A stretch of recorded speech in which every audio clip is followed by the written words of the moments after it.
আমরা খুব আশা করেছিলাম যে এর আগে প্রফেসর ইউনূস যখন বললেন যে ডিসেম্বরের মধ্যে নির্বাচন হবে, খুব ক্যাটেগরিক্যালি বললেন। আমরা যে 2-3 বার তার কাছে গেছি, দেখা করেছি, উনি কিন্তু শেষ পর্যন্ত ডিসেম্বরের কথা বলেছেন যে ডিসেম্বরের মধ্যে নির্বাচন হবে। এমনকি আপনার ইন্ডিভিজুয়াল পার্সোনালি আমরা যা জানতে পেরেছি, সবাই বলেছেন যে নির্বাচন ডিসেম্বরের মধ্যেই হবে।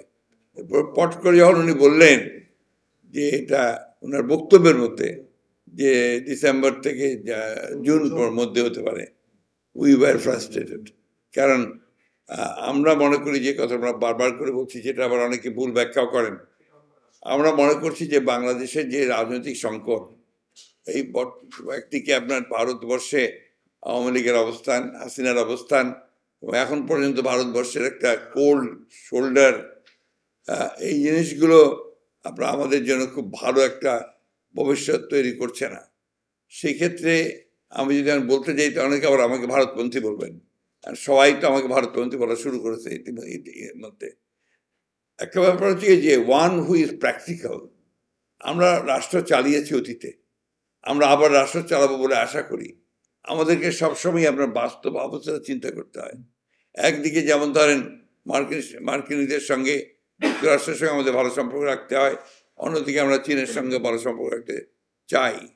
আমাদেরকে যেমন আমরা যুক্তরাষ্ট্রের সঙ্গে ভালো সম্পর্ক যুক্তরাজ্যের সঙ্গে রাখতে হয়, ঠিক একইভাবে আপনার আবার অন্যান্য ইউরোপিয়ান ইউনিয়নের সঙ্গেও আমাদেরকে ভালো সম্পর্ক রাখা উচিত বলে আমরা মনে করি। এটা বাংলাদেশের এটা যে জিওপলিটিক্যাল যে অবস্থান, রাজনৈতিক যে অবস্থান, অর্থনৈতিক যে অবস্থান, সব মিলিয়ে এটা ডিমান্ড করে যে Bangladesh should be friends to all.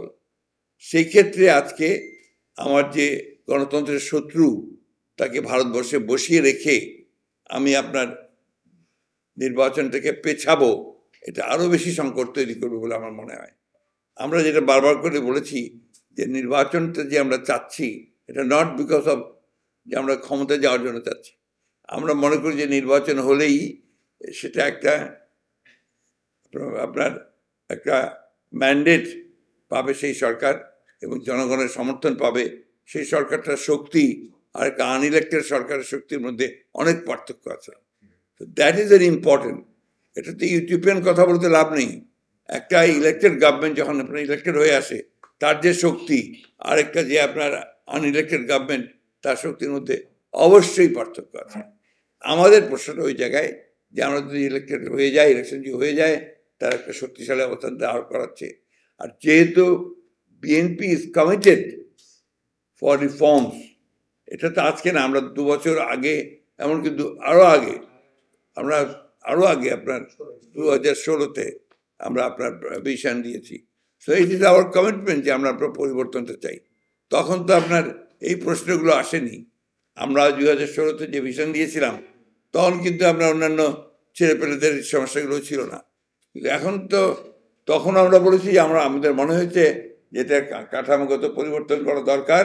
ঠিক একইভাবে আপনার আমরা 22 সালেও কাঠামোগত পরিবর্তনের জন্য এককভাবে নই, আমরা অন্যান্য রাজনৈতিক দলগুলোর সঙ্গে, প্রায় 42টা রাজনৈতিক দলের সঙ্গে কথা বলে আমরা কিন্তু আপনার ওই জায়গায় এসেছি, 31 দফার জায়গায় এসেছি।